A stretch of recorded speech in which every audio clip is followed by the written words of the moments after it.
Assalamualaikum warahmatullahi wabarakatuh.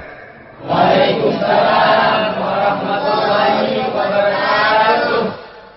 Bismillahirrahmanirrahim. Alhamdulillahi rabbil alamin. Wassalatu wassalamu ala ashrafil anbiya'i wal mursalin. Sayyidina wa maulana Muhammadin wa ala alihi wa ashabihil mujahidin at-tahirin, amma ba'du. Saudara-saudara kaum muslimin rahimakumullah.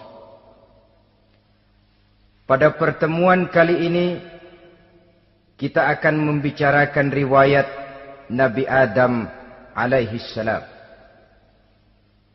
Nabi Adam diciptakan oleh Allah dari tanah dan merupakan manusia pertama serta bapa dari seluruh umat manusia.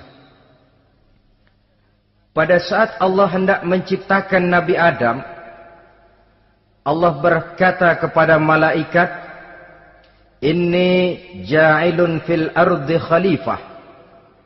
Aku akan menjadikan seorang khalifah di permukaan bumi. Malaikat dengan nada sedikit protes berkata, "Ataj'alu fiha may yufsidu fiha wa yasfiku ad-dima wa nahnu nusabbihu bihamdik wa nuqaddisu lak." Tuhan, apa perlunya engkau ciptakan seorang khalifah di permukaan bumi?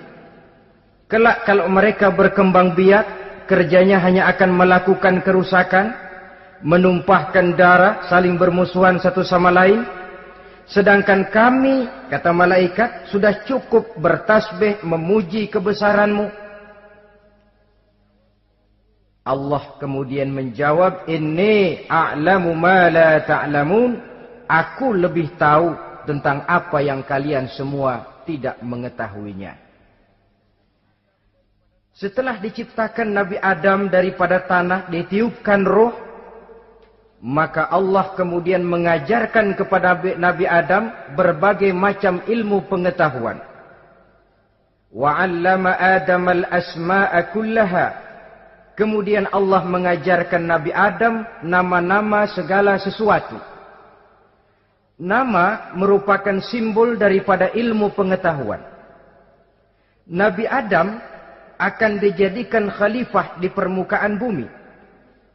Maka dibekali oleh Allah Subhanahu wa taala al-asma'a kullaha, nama-nama segala sesuatu.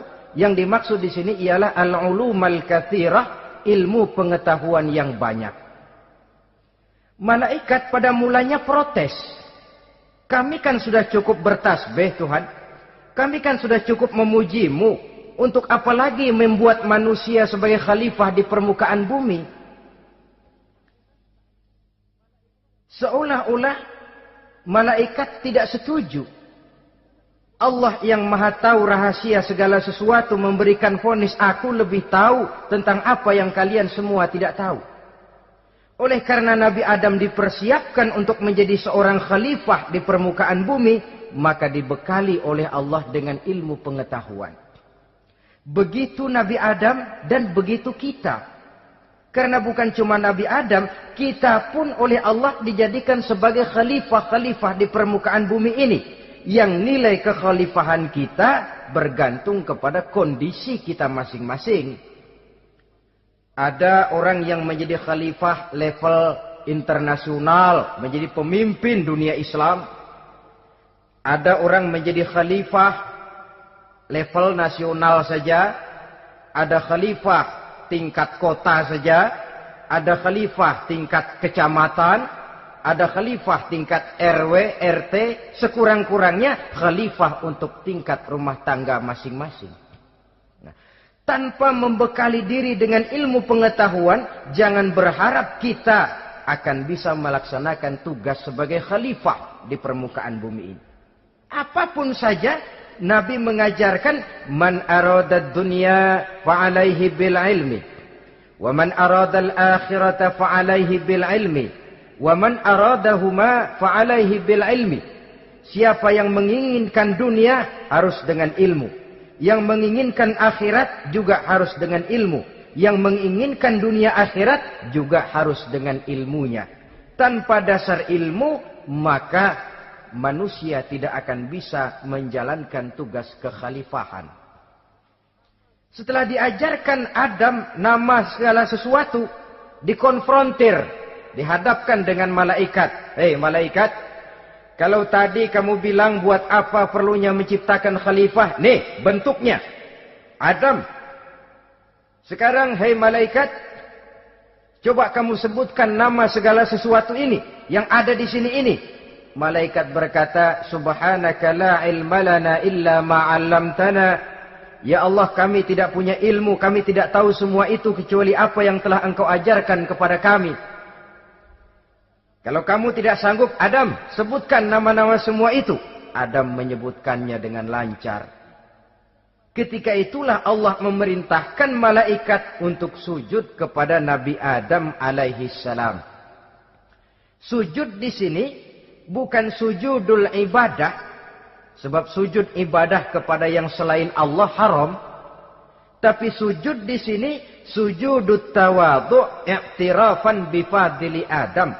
Sujud merendahkan diri sebagai pengakuan terhadap keutamaan dan kelebihan Nabi Adam. Maka orang yang banyak ilmunya lebih utama dari orang yang hanya banyak ibadahnya. Bahkan iblis lebih takut kepada orang alim yang sedang tidur daripada orang goblok yang lagi ibadah. Model ini diceritakan dalam Ihya-nya Imamul Ghazali. Iblis masuk ke masjid mau menggoda orang lagi sholat. Sudah masuk di pojok masjid, dia lihat orang lagi tidur. Ngacir iblis keluar, cepat benar. Pucat mukanya. Ketemu di jalan sama temannya. Kenapa lari, Mas?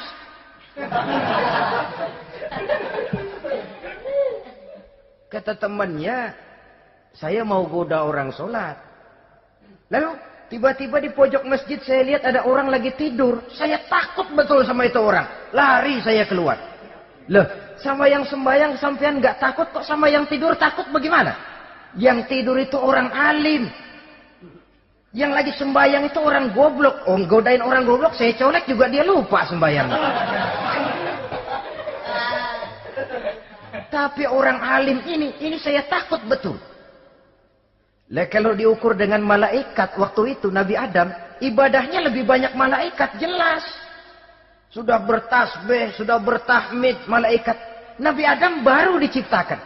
Tapi kenapa Allah perintah malaikat sujud kepada Adam? I'tirafan bifadli Adam. Keutamaan Nabi Adam. Pantas untuk diserahi tugas sebagai khalifah mengatur kehidupan di muka bumi. Kalau malaikat yang jadi khalifah di dunia ini, nggak rame dunia. Coba, malaikat, material, harta nggak perlu. Seksual nggak perlu. Dunia ini hambar. Justru dunia ini menjadi ramai setelah manusia diberikan fungsi sebagai malaikat, sebagai khalifah oleh Allah Subhanahu wa taala. Saudara-saudara kaum muslimin rahimakumullah, setelah nyata kelebihan Nabi Adam, maka Allah perintahkan Nabi Adam tinggal di surga dengan segala kenikmatan yang ada di dalamnya. Tapi lantaran sendirian, kesepian Nabi Adam ini. Allah Maha Tahu, maka diciptakannya pasangannya, yaitu Siti Hawa dari tulang rusuk yang sebelah kiri. Sehingga Nabi pernah pesan begini, Istausu bin nisa fa innahunna khuliqna min dhil'in. Hati-hati kamu ngadepi perempuan. Yang tolong dengar nih yang laki-laki, yang perempuan belaga budak aja dulu lah. Hati-hati kamu ngadepi perempuan.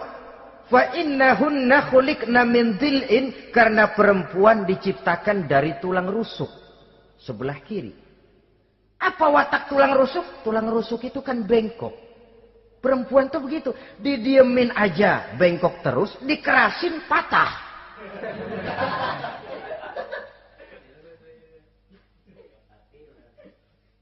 Saudara-saudara, di sini kita ambil satu hikmah bahwa ternyata yang bikin hidup terasa enak karena di sekitar kita banyak orang lain. Bodoh manusia kalau dia merasa bisa hidup sendirian. Tinggal di tengah kampung tapi gayanya gaya orang tidak mau kenal dan tidak mau tahu sama tetangga. Jangankan di dunia, di sorga saja Nabi Adam karena sendiri, kesepian. Apa saudara mau tinggal di Jakarta? Apa saja di Jakarta, sudahlah milik saudara. Hotel Indonesia dikasih saudara, Hotel Borobudur punya saudara, Monas buntel bawa pulang. Semanggi ambil, tapi di Jakarta saudara tinggal sendirian. Kira-kira enak nggak? Ternyata yang bikin hidup terasa nikmat karena di sekitar kita banyak orang lain. Begitulah Allah ciptakan Siti Hawa. Setelah diciptakan Siti Hawa, natur manusiawi. Nabi Adam mau main pegang aja. Kata Allah, hai Adam, jangan kau sentuh sebelum kau bayar maharnya. Maharnya apa ya Allah? Maharnya an tusalliya ala Muhammadin sallallahu alaihi wasallam. Maharnya kau bersolawat kepada Nabi Muhammad. Manusianya belum lagi diciptakan tapi namanya sudah ada. Nurnya sudah ada. Bahkan dijadikan mas kawin antara Adam dengan Hawa. Karena itu dalam Islam sebenarnya urusan kawin itu bukan yang sulit. Maka jangan dipersulit. Tapi juga jangan digampang-gampangin.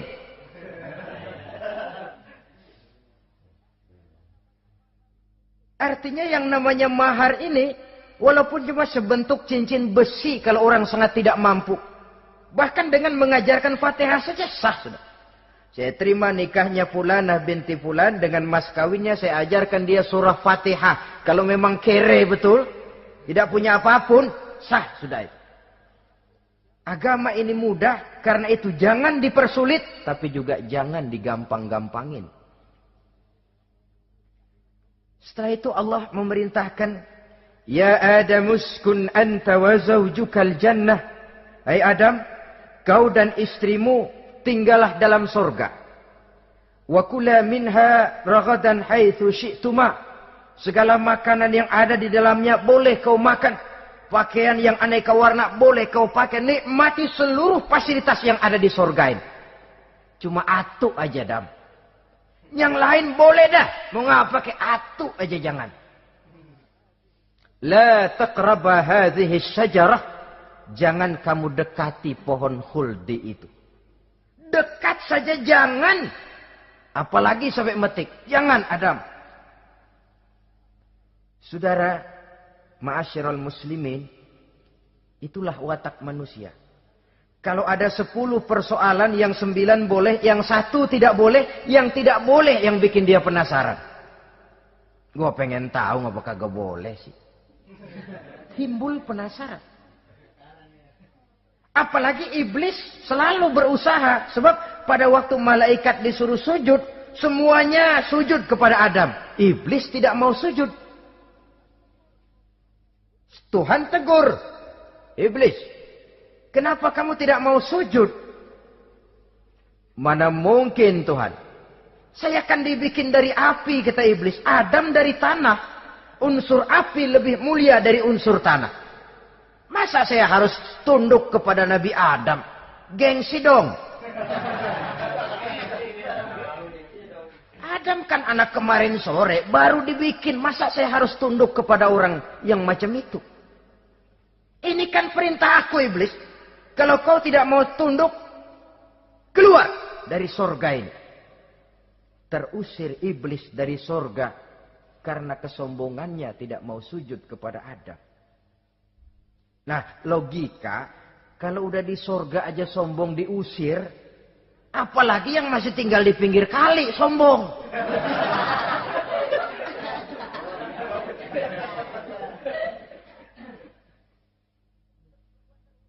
Tapi sejak peristiwa terusirnya itu, iblis bikin proklamasi. Apa proklamasi iblis? Rabbi fanzirni ila yaumi yub'asun. Ya Allah, gara-gara Adam saya diusir dari surga. Saya minta kepadamu ya Allah, beri saya kesempatan sampai hari manusia dibangkitkan. Kata Tuhan, innaka minal munzarin. Oke, silakan. Mau apa iblis?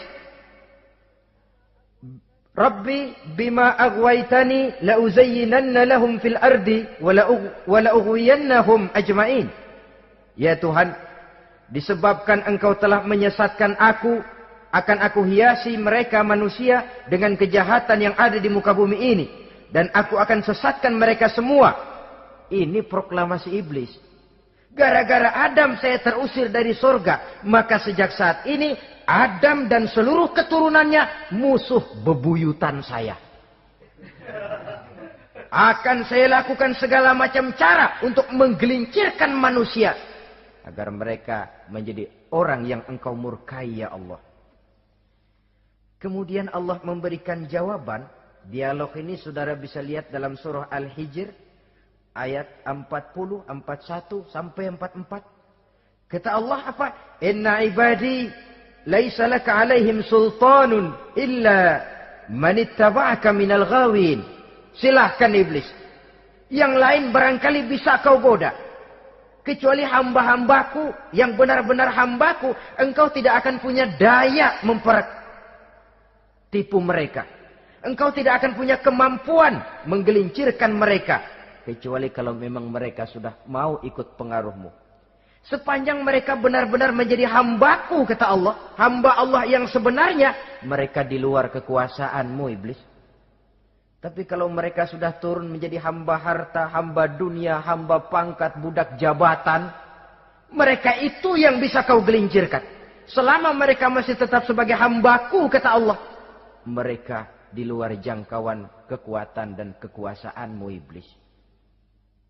Nah, sejak saat itu kan iblis selalu nyari jalan, nyari lantaran bagaimana Adam nih supaya dia tergelincir. Gara-gara dia saya diusir dari surga. Nguping terus iblis. Sampai akhirnya dia dapat berita tentang dilarangnya Nabi Adam mendekati pohon khuldi itu. Satu hari dengan muka sedih. Ya, iblis itu the best actor. Aktor ulung dia. Dengan roman muka sedih. Dia datang kepada Nabi Adam dan Siti Hawa. Kata Nabi Adam, iblis, ente kok tampangnya demek amat sih?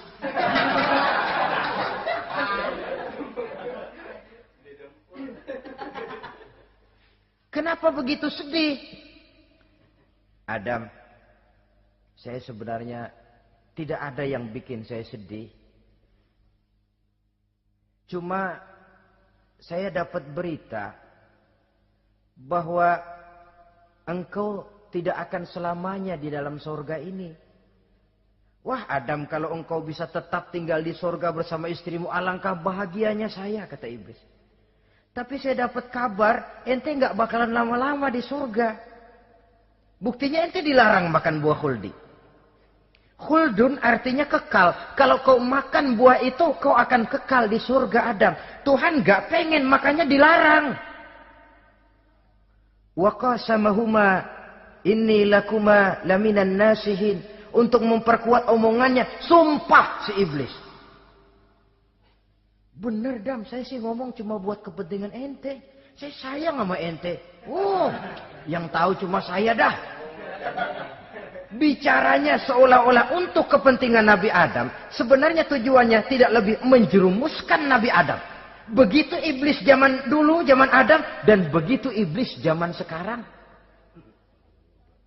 Seolah-olah bicaranya untuk kepentingan umat Islam.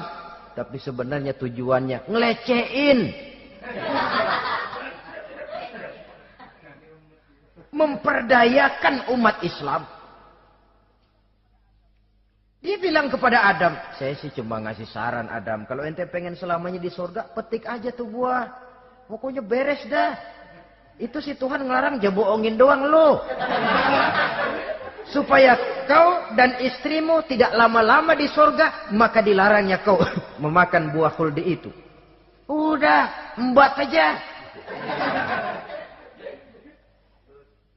Saudara-saudara,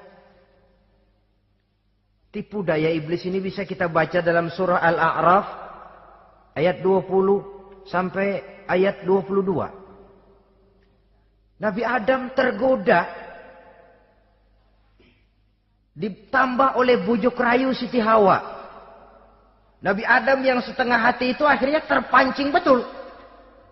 Sebab itu perempuan, walaupun peranannya tidak begitu kelihatan, tapi memang sangat menentukan.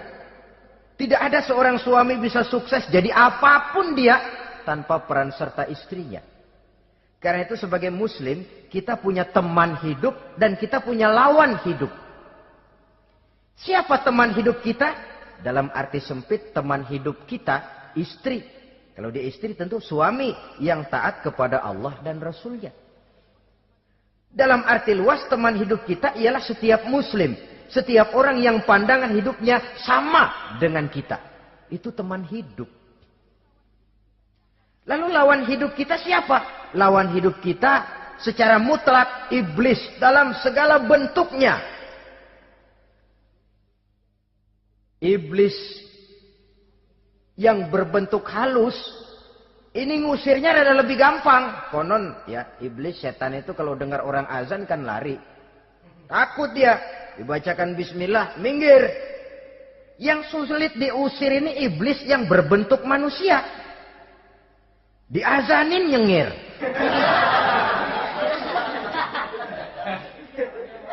Gawat ini.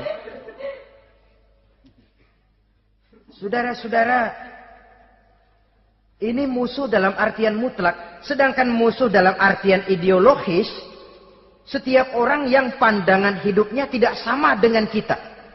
Bahasa langsungnya, setiap orang di luar Islam. Secara ideologis. Ya. Adapun secara manusiawi, kita tetap toleransi, saling menghormati, setuju dalam perbedaan pendapat. Kembali kepada prinsip, lakum dinukum. Kewajiban saling menghormati sesama manusia. Tapi secara ideologis tidak ada kompromi.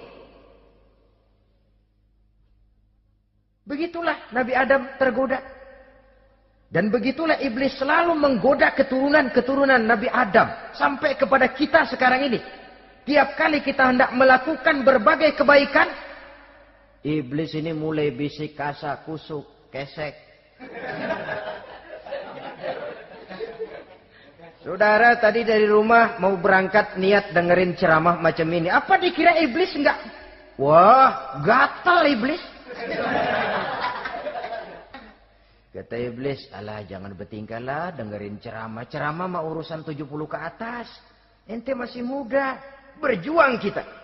Jihad, bismillah. Tidak, saya mau dengar ceramah. Berangkat kita ke tempat ini. Sampai di sini apa dikira iblis diam? Enggak. Dia bisikin lagi. Iya. Lu hadir ke sono dah. Cuma nyampe sono lu ngomong aja ngomong dah. Ustadz mah jangan didengerin, ngomong aja udah. Perang lagi jihad, saya nggak mau ngomong, mau dengerin betul-betul. Kata iblis, iya lo dengerin dah, jangan ngomong, cuman pules.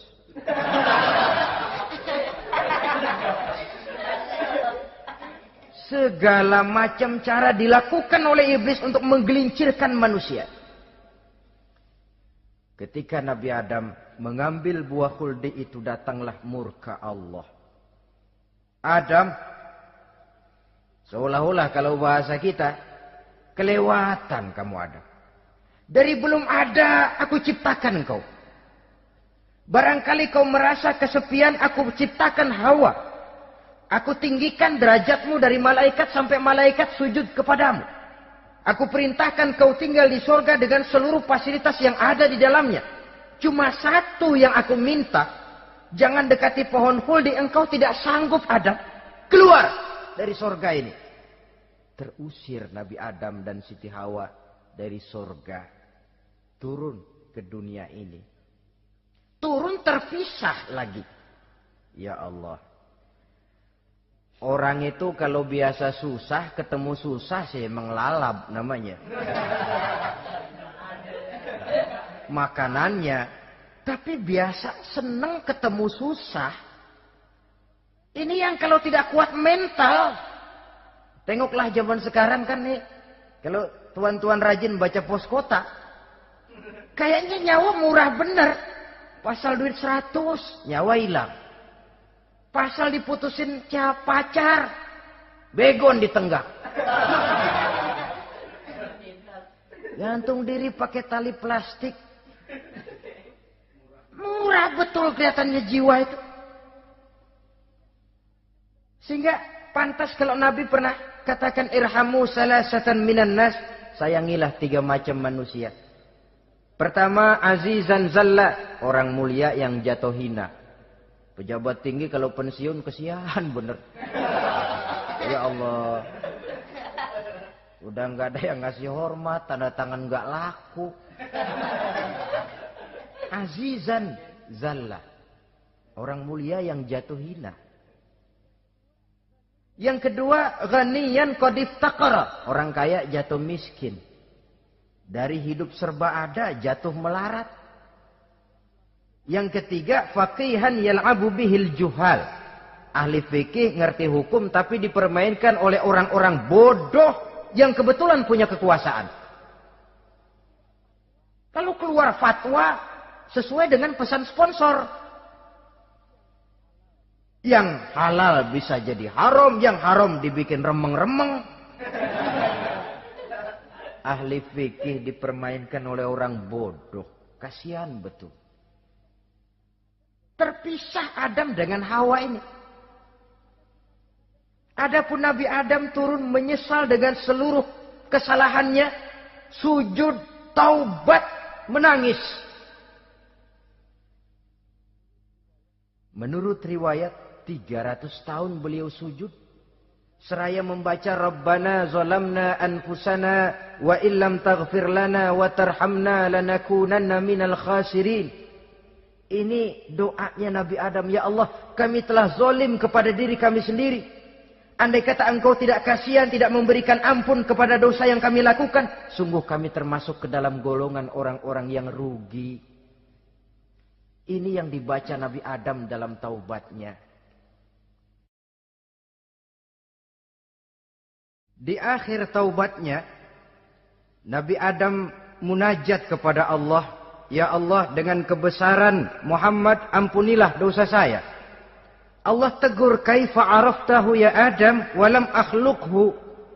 Dari mana kau bisa tahu nama Muhammad Adam, padahal aku ciptakan saja belum manusianya.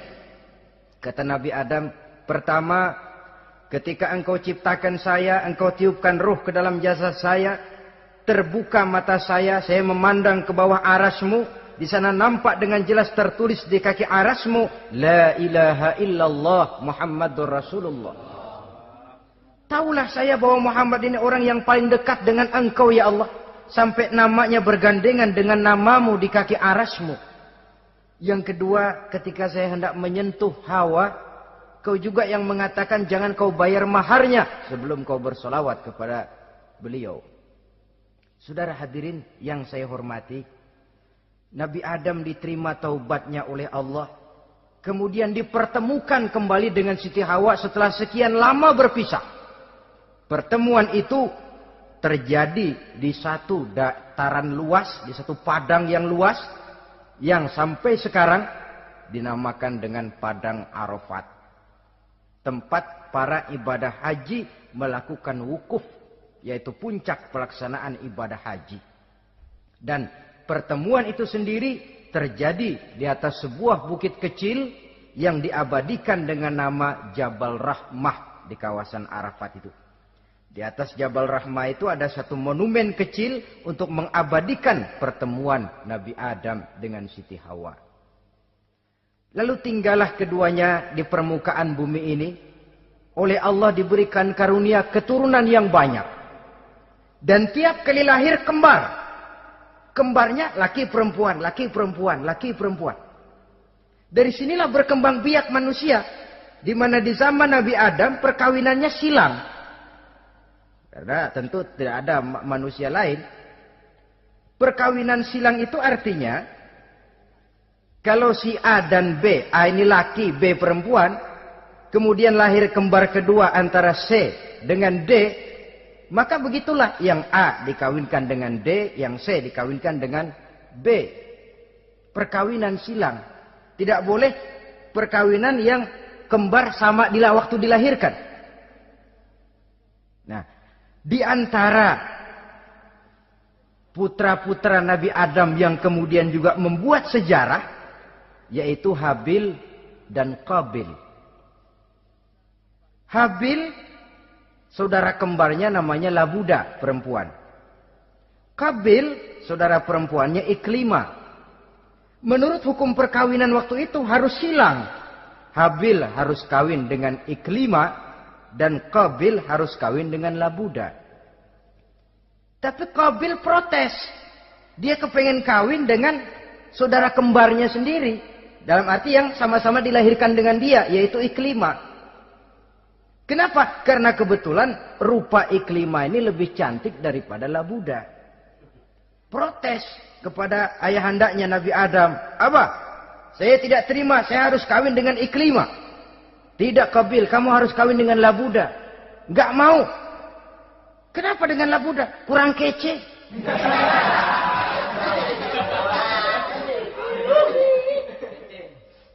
Bertengkar, Nabi Adam tidak berhasil menyelesaikan. Lalu diserahkan saja kepada Allah. Kata Allah begini saja, bikin korban. Kamu berdua, Habil, Qabil. Siapa yang korbannya aku terima, dia boleh kawin sama Iklimah. Ternyata korban yang diterima adalah korbannya Habil. Jadilah Habil kawin dengan Iklimah. Tapi Qabil tidak puas. Dendam kesumatnya timbul, iblis ngilikin. Kresek. Akhirnya dibunuh saudaranya Habil ini. Inilah sejarah pembunuhan pertama dalam kehidupan manusia. Qabil membunuh Habil. Habis dibunuh bingung. Bagaimana naroknya ini mayat? Allah lalu memberikan petunjuk. Dalam Al-Ma'idah ayat 31 itu dijelaskan. Ada burung gagak berantem sama burung. Yang satu mati. Nah, oleh yang masih hidup, tanah ini dicakar-cakar sama kakinya dan sama paruhnya. Sehingga berbentuk lubang, bangkai saudaranya itu dimasukin ke lubang itu, lalu diuruk lagi pakai tanah. Oleh cakar kakinya dan paruhnya itu. Sehingga Qabil, cara ini bisa. Itulah sejarah penguburan pertama dalam perkembangan manusia. Oleh karena itu, Nabi memberikan penjelasan, man sanna sunnatan hasanatan falahu ajruha wa ajru man amila biha wa fi riwayatin wa ajru man tabi'aha. Siapa orang yang melakukan satu kebajikan, dia akan mendapat pahala dan pahala dari orang-orang yang mengikuti kebaikannya. Misalnya saudara membentuk pengajian. Ramai pengajian saudara. 1000 orang yang datang ngaji, 1000 orang saudara dapat pahala. Sponsor kebaikan. Sebaliknya, wa man sanna sunnatan sayyi'atan falahu ismuha wa ismu man amila biha, ay wa ismu man tabi'aha. Siapa yang memulai suatu kejahatan, dia akan mendapat dosa dan dosa dari orang-orang yang melakukan atau mengikuti kejahatannya. Umpamanya saudara mengadakan pesta. Lalu dalam pesta itu terjadi segala macam maksiat. Maka seluruh maksiat yang terjadi malam itu di tempat itu, saudara ikut dapat dosanya. Kenapa? Sponsor. Tiap kali ada pembunuhan, Qabil dapat andil dosa. Kenapa? Sponsor. Tapi kalau 2 orang muslim, ini masalahnya Habil nggak ngelawan kan, dibunuh. Tapi kalau 2 orang muslim berkelahi, kata Nabi apa? Apabila 2 orang muslim saling berbunuh-bunuhan, maka al-qatil wal maqtul finnar. Baik yang membunuh ataupun yang dibunuh, dua-duanya neraka.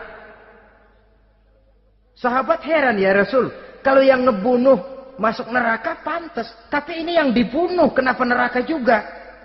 Soalnya sama-sama niat, cuman keduluan aja. Itu kan masalahnya. Andai kata dia nggak terbunuh, dia yang akan membunuh.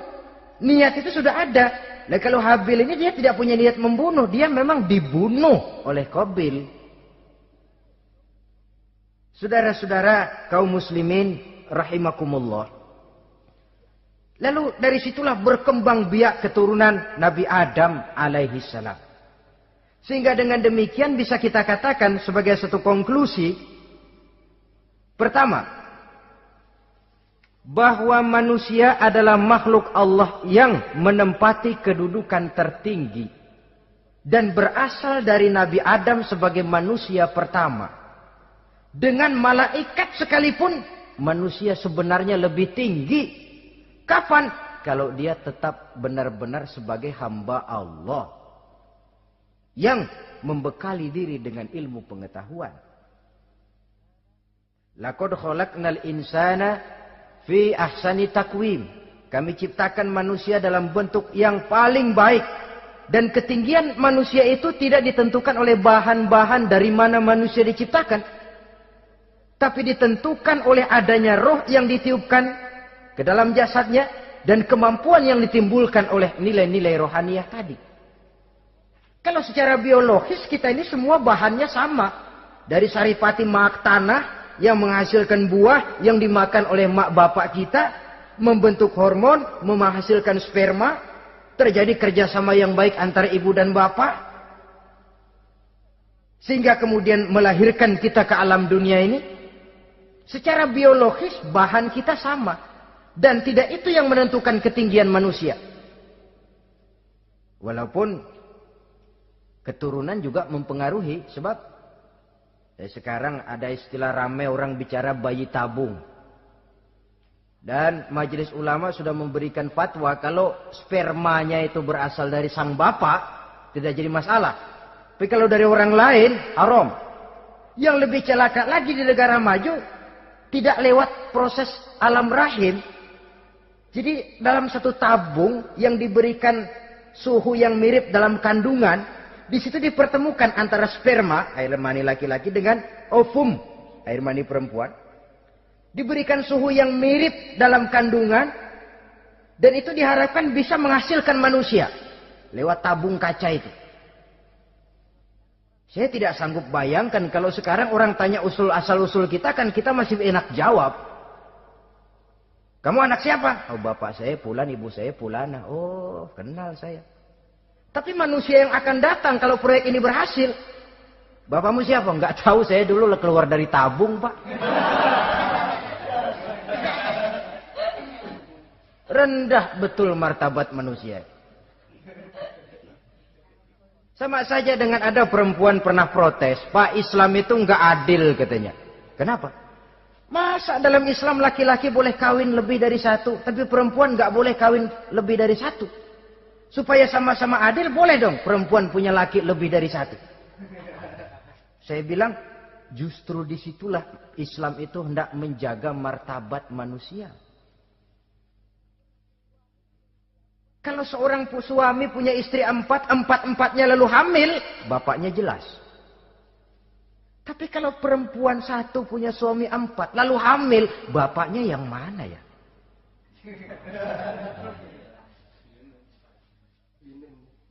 Rendah martabat manusia. Ketika si bayi lahir, ibunya lihat, nah ini jidatnya kayak si A ini. Ah, sudah ini anakmu saja nih, jidatnya jidat kamu. Kata antar dulu jidat saya, tapi kuping B ini nggak mau saya. Terkatung-katung si anak tanpa tahu kemana dia mesti manggil bapak. Ibu daftarin anak ke sekolah, Pak Guru tanya lagi, ini bin siapa Bu? Bingung lah, udah tulis Bu, bin rame-rame.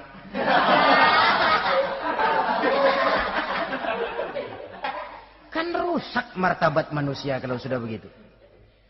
Justru Islam ini menjaga ketinggian martabat manusia.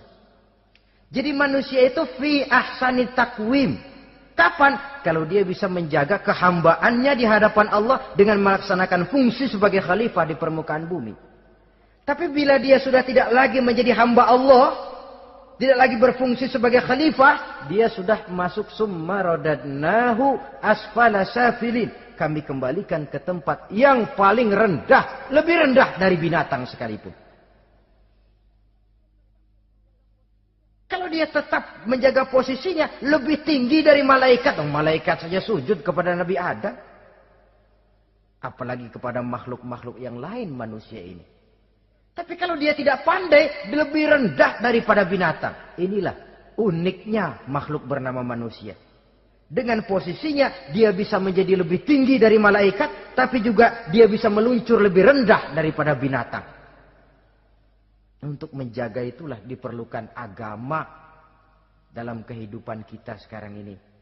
Bukan cuma sebagai lipstick, tapi sebagai pedoman, sebagai way of life. Yang akan mewarnai cara kita berpikir, state of mind, rule of thinking. Cara kita memandang kehidupan ini. Diwarnai oleh nilai-nilai agama. Dengan demikian, maka manusia bukan keturunan kera. So, ada satu teori namanya teori evolusi yang disampaikan buat pertama kali oleh Charles Darwin. Dia mengemukakan teori bahwa perkembangan kehidupan sesungguhnya di dunia ini menunjukkan mata rantai yang utama melalui apa yang dia namakan seleksi alamiah. Mula-mula dari ikan, melalui seleksi ke amfibi. Dari amfibi ke reptil, dari reptil ke mamalia. Dari mamalia ke mamalia kecil. Dari mamalia kecil ke primat. Dari primat ke monyet. Dari monyet menjadi Homo erectus. Ini teori Darwin. Tapi dia tidak jelas-jelas mengatakan bahwa manusia keturunan monyet. Hanya seketurunan. Seketurunan kan tidak berarti keturunan. Begini saja. Toyota Kijang sama Toyota Corolla itu seketurunan. Tapi Corolla dengan Kijang kan lain. Cuma seketurunan. Dalam arti sumbernya sama. Makhluk yang tidak tahan seleksi alam. Oleh udara yang sangat dingin, perkembangan cuaca yang sangat panas, gempa bumi dan sebagainya. Seleksi alam dia namakan. Hilang, musnah dari peredaran. Seperti ada binatang raksasa itu, dinosaurus. Sekarang kan cuma tinggal dongeng saja, tinggal nama atau kerangka. Itu oleh seleksi alam dia nggak lulus, hilang. Yang bertahan, yang lulus seleksi alam. Manusia walaupun kecil yang lulus seleksi alam ini. Biar dihantam gempa bumi, angin topan, tetap aja ngejedok. Nah, teori Darwin ini, teori evolusi ini didukung dan dibuktikan oleh peninggalan fosil atau binatang dan tumbuhan yang hidup dan mati selama perkembangannya. Dari bentuk organik pertama hingga pendahulu terdekat daripada manusia. Tapi ada satu kelemahan dari pokok daripada teori evolusi ini. Pertama, garis perkembangan dari Homo erectus, yakni manusia jalan tegak, semacam gorilawi itu, sampai kepada manusia mutaakhir masih belum menentu. Artinya, okelah, kalau manusia seketurunan dengan kera, batas antara manusia yang wujud sekarang dengan manusia purba itu apa? Yang menjadi penghubung. Monyet tidak mungkin. Ini dianggap mata rantai yang hilang. Missing link namanya dalam istilah ilmiahnya. Dan ini masih dicari sampai sekarang. Kalau pendahulu terdekat manusia mutaakhir ini manusia purba. Katakan Homo erectus. Manusia jalan tegak. Lalu generasi sudah itu sebelum berbentuk manusia apa? Ternyata sampai sekarang masih ada missing link. Mata rantai yang hilang. Lalu yang kedua, teori evolusi berhenti kepada manusia mutaakhir. Kalau memang kita manusia sekarang ini hasil evolusi, tentu kita akan terus berevolusi lagi. Dan akan jadi apa kita nanti? Ternyata sudah ribuan tahun manusia tetap manusia begini-begini aja. Tidak berevolusi kita ini. Apa lalu matanya jadi cuma satu di tengah? Hasil evolusi? Kan tidak. Tidak berevolusi. Jadi kembali kepada Quran, manusia pertama adalah Nabi Adam. Dan manusia-manusia berikutnya keturunan daripada Nabi Adam. Dan bukan hasil evolusi daripada monyet. Juga tidak akan berevolusi kemana-mana. Kalau demikian benarkah teori evolusi? Untuk mengatakan mutlak benar, bukan wewenang kita. Untuk mengatakan salah total, juga kebenaran ilmu adalah relatif sebagai relatifnya daya pikir manusia. Di samping dia harus membuktikan kebenarannya, maka kebenaran ilmiah adalah kebenaran yang relatif dan temporer. Contoh kecil saja.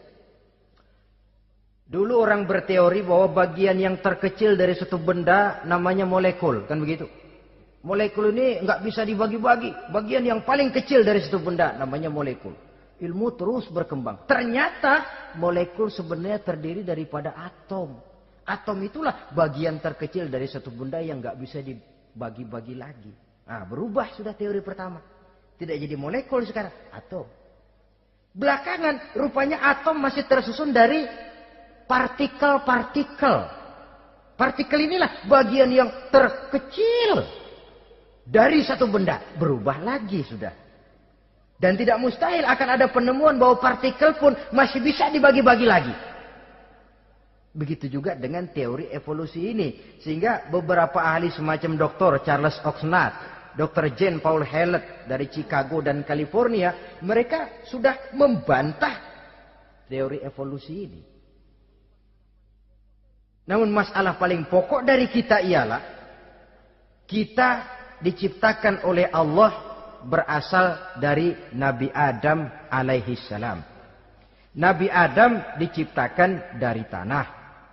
Dan kita bukan hasil dari evolusi, juga tidak akan berevolusi.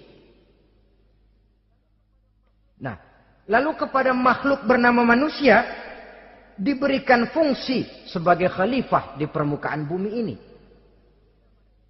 Ini yang dulunya malaikat protes. Sebagai khalifah, tugas kita apa? Khalifah Allah di muka bumi. Menerjemahkan sifat Allah sesuai dengan batas-batas kemanusiaan kita. Allah Maha Pengasih, berusahalah kita pengasih kepada makhluk sesuai dengan batasan manusiawi kita. Allah Maha Menolong, ringan tanganlah kita menolong orang yang memerlukan sesuai dengan batas kemampuan kita. Fungsi khalifah.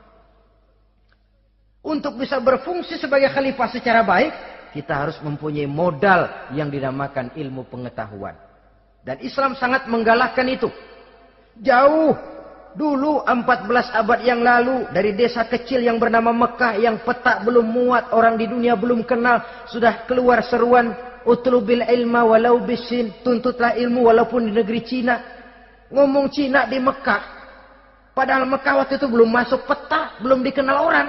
Sudah ada revolusi ilmu dan budaya. Belajar walaupun harus nyebrang ke negeri Cina. Lalu ada lagi misalnya alimu auladakumus sibahata warrimayah, kata Nabi, ajarkan anakmu renang dan lempar lembing, lempar cakram, olahraga. Satu tanda Islam agama masa depan. 14 abad yang lalu di Saudi Arabia, Nabi mengajarkan ajari anakmu berenang. Kalau Islam agama untuk orang Arab saja, mau berenang di pasir.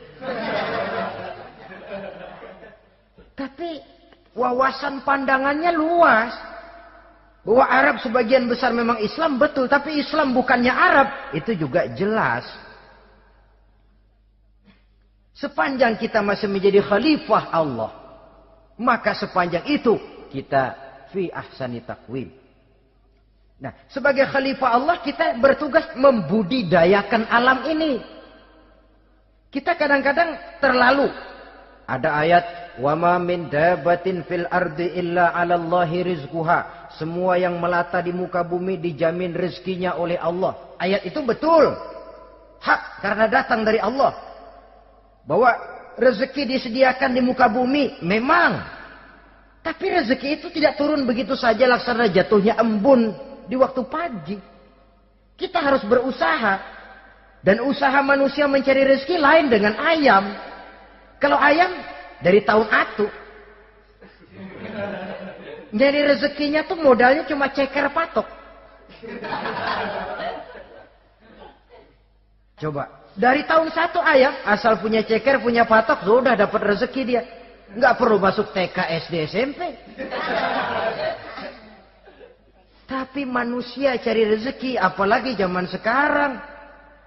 Persaingan hidup tajam, lapangan kerja sulit, tensi ekonomi tinggi. Masuk sekolah urusan, tamat sekolah urusan. Kadang-kadang dilema juga. Masuk perguruan tinggi negeri sulitnya setengah mati kayak onta masuk ke lubang jarum. Masuk perguruan tinggi swasta yang favorit biayanya selangit. Artinya tanpa membekali diri dengan ilmu, keahlian, skill, kemampuan, fungsi sebagai khalifah sulit untuk bisa kita laksanakan. Saudara-saudara kaum muslimin yang berbahagia. Kalau fungsi khalifah ini mampu kita laksanakan, iblis putus asa sudah. Sebagai khalifah, di satu pihak kita menyembah hanya kepada Allah, di lain pihak kita membudidayakan alam ini. Ada apa sih di perut bumi? Minyak, gas, timah, emas. Ada apa sih di lautan? Pelajari lewat oceanografi, membudidayakan alam. Air sungai supaya arusnya nggak mengalir mubazir. Ada manfaatnya, bisa menimbulkan energi yang menghasilkan tenaga listrik. Bisa mengairi persawahan, irigasi. Bikin apa? Bikin jam, membudidayakan alam. Tapi juga mengislamkan budidaya itu. Bahasanya mengkulturkan natur, mengislamkan kultur. Membudidayakan alam dan mengislamkan budi dan budaya manusia ini. Sehingga apapun yang kita kelola dari alam ini nantinya akan untuk menunjang tugas sebagai khalifah, sujud kepada Qadhi Rabbul Jalil. Saudara-saudara, maka bersyukur kita. Oleh Allah dijadikan manusia. Tidak pesan, terima beres, cantik. Dari segi biologis maupun psikologis, tidak ada makhluk secantik manusia. Dibekali dengan agama, di samping akal. Sehingga agama membimbing akal agar sampai kepada kebenaran yang hakiki. Kita sebagai keturunan Nabi Adam memegang fungsi khalifah. Jadi jangan main-main loh. Kita ini turunan Nabi, betul ini. Saudara-saudara yang hadir semua di depan saya ini, termasuk saya, kita ini turunan Nabi kita ini. Nabi Adam. Jangan main-main loh. Turunan Nabi gini-gini. Nabi Adam.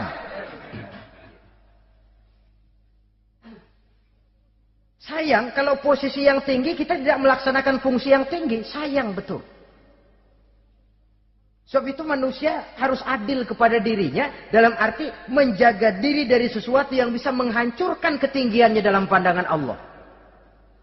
Jadi kalau kita sudah lemparkan diri ke meja judi, hanyutkan diri ke tempat mabuk, hancurkan diri di tempat maksiat, itu sudah tidak adil kepada diri sendiri. Tidak bisa menjaga ketinggian yang diberikan Allah kepada kita. Dikasih baju bersih, dicemplungin di comberan, diinjek-injek lagi. Kita ini diciptakan fi ahsani taqwim. Masa mau turun berbuat seperti binatang, itu makhluk rendah? Masa mau mengikuti tipu dayanya iblis, dia sudah proklamasikan bahwa itu musuh bebuyutan kita? Innahu lakum aduwwum mubin. Setan musuhmu yang jelas dalam segala bentuknya. Saudara-saudara, untuk berfungsi sebagai khalifah ini sekali lagi, bekali diri dengan ilmu pengetahuan. Dan ilmu itu di zaman kita sekarang tentu kalau Nabi Adam diajari langsung oleh Allah wa 'allama Adam al-asma'a kullaha. Lah kalau kita mau nunggu Tuhan ngajarin, geblek terus. Ya tidak mustahil Allah memberikan ilmu yang disebut ilmu laduni ya. Transfer. Langsung Allah memberikan kepada seorang hamba, membukakan pintu hatinya. Tapi bukan potongan kayak kita yang dapat ilmu laduni macam begitu. Satu contoh, menurut ceritanya, Hadratus Syekh Kiai Hasyim Asy'ari itu kan ngaji beliau kepada Kiai Khalil, Bangkalan, Madura. Kiai Khalil ini wali. 2 tahun. Berguru di sana, nggak diajarin apa-apa. Cuma kalau pagi nyari rumput. Tiap hari 2 tahun akhirnya. Hadratus Syekh bilang, Kiai, saya kapan diajarin? Sudah Hasyim, kau pulang saja. Insya Allah kau alim. Itu aja pulang jadi orang alim. Ya di samping terus beliau belajar ke Mekah. Kita harus melalui proses belajar. Ini untuk menunjang tugas kekhalifahan kita. Sebagai hamba Allah dan sebagai khalifah Allah di permukaan bumi. Sehingga 2 tugas ini bisa kita laksanakan dengan sebaik-baiknya. Menjaga martabat manusia sebagai makhluk yang mulia dan keturunan dari Nabi Adam alaihissalam. Saudara-saudara, ini sajalah pembicaraan kita kali ini. Terima kasih banyak atas segala perhatian. Mohon maaf atas segala kekurangan. Usikum wa nafsi bitaqwallah. Aqulu qauli hadza. Wassalamualaikum warahmatullahi wabarakatuh.